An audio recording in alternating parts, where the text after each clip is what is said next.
Esta es la capital de Corea del Sur que probablemente conozcas, y esta es la nueva capital de la que probablemente no hayas oído hablar. Corea del Sur ha estado construyéndola desde cero durante los últimos 20 años. A primera vista, esto no parece tan interesante.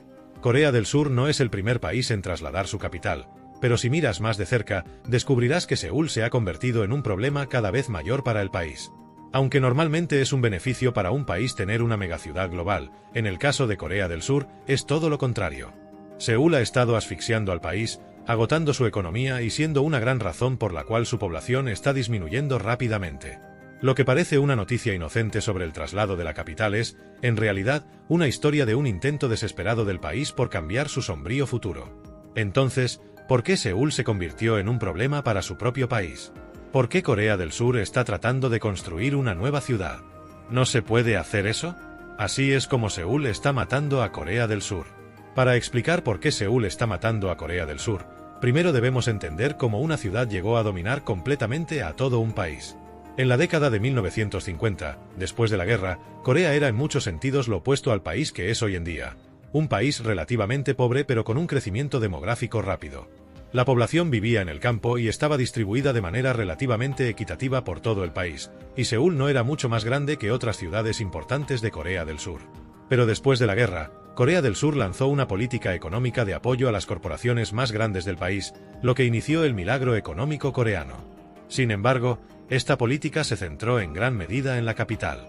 Todo el dinero y las grandes empresas y sus fábricas se concentraron en Seúl. Aunque técnicamente la economía de todo el país estaba creciendo, en realidad, básicamente todo el crecimiento sucedía en Seúl, lo que provocó que cada vez más personas del campo se mudaran allí.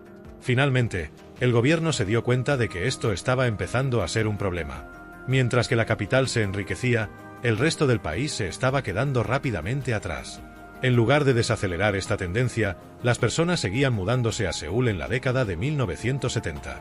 El gobierno intentó equilibrar esto convenciendo a las empresas para que se trasladaran fuera de Seúl, pero ya era demasiado tarde porque no solo se trataba de la economía.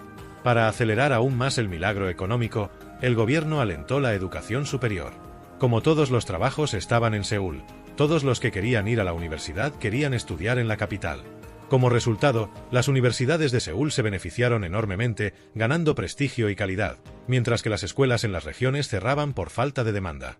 Con todas las grandes empresas y las mejores escuelas concentradas en la capital, otras industrias también siguieron el mismo camino. En lugar de que las empresas se mudaran de la capital, se establecieron con más fuerza. A lo largo de las décadas, el área metropolitana de Seúl se hacía más grande y rica cada año, concentrando cada vez más población y economía. Pero mientras la ciudad se enriquecía, comenzaba a convertirse en un problema cada vez mayor para el país. La ventaja de tener una megaciudad económica comenzó a convertirse en un gran dolor de cabeza.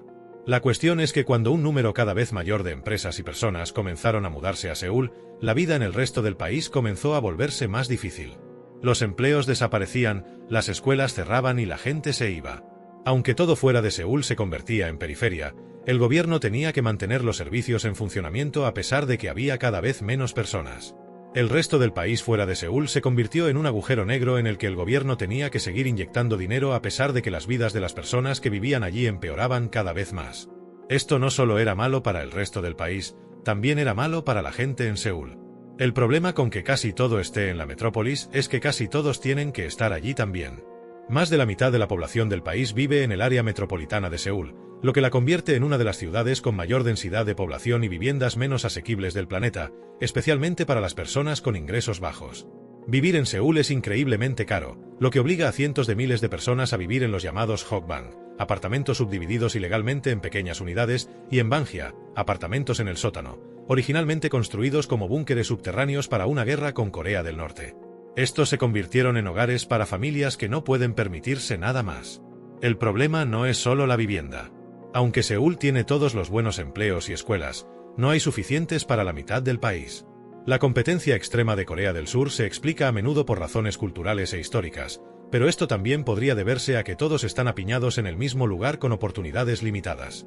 Volverse extremadamente competitivo es literalmente la única opción para sobrevivir. En gran medida, esto también explica por qué Corea del Sur enfrenta una amenaza existencial. En los últimos 60 años, Corea del Sur ha experimentado la disminución de fertilidad más rápida de la historia. Actualmente, tiene las tasas de fertilidad más bajas del mundo, lo que significa que las mujeres surcoreanas tienen menos hijos que las mujeres de cualquier otro lugar del planeta, incluidos países conocidos por sus problemas demográficos como China o Japón. Para mantener los niveles sin inmigración, cada mujer debería tener en promedio 2.1 hijos, tasa de reemplazo, pero Corea del Sur tiene una tasa de fertilidad de 0.72, siendo el único país en el mundo por debajo de 1. Esta tasa sigue cayendo cada año. Como consecuencia, Corea del Sur ha estado envejeciendo y encogiéndose, y se espera que para 2025 se convierta en una sociedad súper-envejecida. Esto trae consigo numerosos problemas, principalmente que el sistema social y económico se volverá insostenible.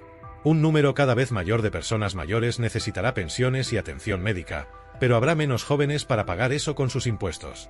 A medida que esta proporción siga aumentando, el sistema eventualmente colapsará por falta de fondos.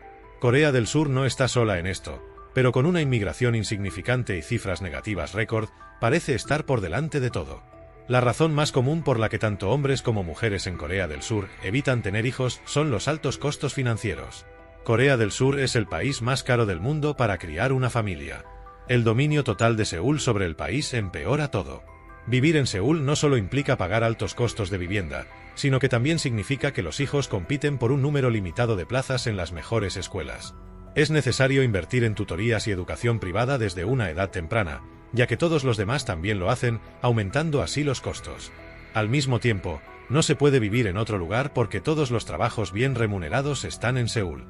Esto crea un ciclo sin fin y la única salida es no tener hijos. En muchos sentidos, la capital ha tomado el control del país y lo está asfixiando al agotar todos sus recursos. Para salvarse, Corea del Sur ideó un plan para revertir esta situación y romper el monopolio de Seúl, distribuyendo las oportunidades de manera equitativa. Pero ese plan tampoco está funcionando. A principios de los 2000, el gobierno decidió construir una nueva capital llamada Sejong y transferir gradualmente allí todas las funciones administrativas y sus empleados, con la esperanza de que parte de la economía y la gente siguieran y que Corea del Sur obtuviera una nueva metrópolis en crecimiento para contrarrestar el dominio de Seúl. Sin embargo, a pesar de que esto se decidió hace más de 20 años, todavía no se ha convertido en una realidad.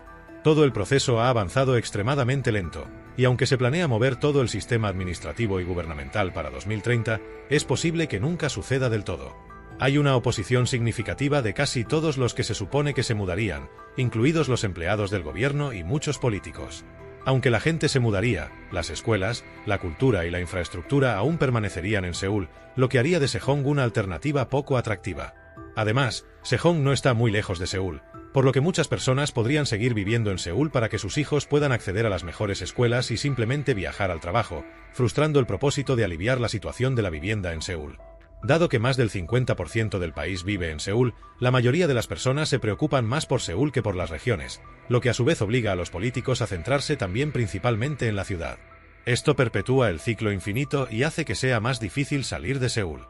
Por lo tanto, hay muchas posibilidades de que nada cambie y que para 2030 la capital siga siendo Seúl junto con toda la gente y las oportunidades que están desapareciendo lentamente del país.